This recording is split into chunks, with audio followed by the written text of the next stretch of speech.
According to U.S. Census Bureau's voting data, less than half eligible young adult voters will actually make it to the polls for a national presidential election. Universities all across the country are trying their best to influence their students to participate in civic engagement.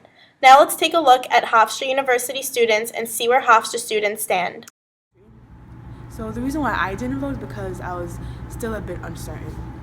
The reason why I think many young people aren't voting, I guess, is because there are other things going on in the media that distracts us from politics and these politicians. There are many other factors, such as maybe they're not close to a voting registry, maybe they didn't register to vote. There are a lot of factors, but to give like a bigger consensus as to why they didn't vote, I think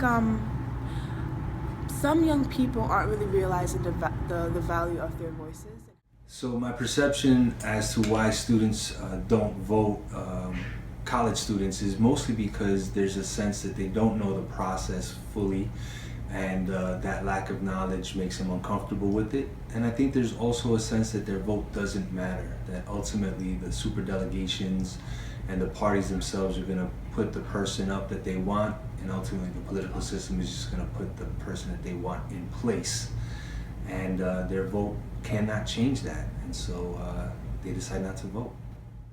All right, I feel like one of the biggest reasons Hofstra students don't really vote too much is kind of based on the difficulty of the voting system as it exists.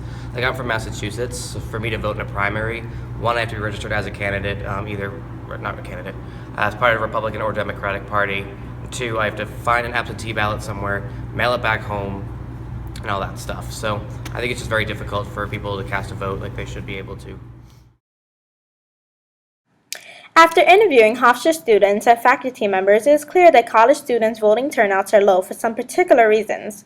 With the help of raising awareness and providing outlets on campus for students to vote, we can make a change and hopefully increase young adults' voting turnouts, especially here at Hofstra University.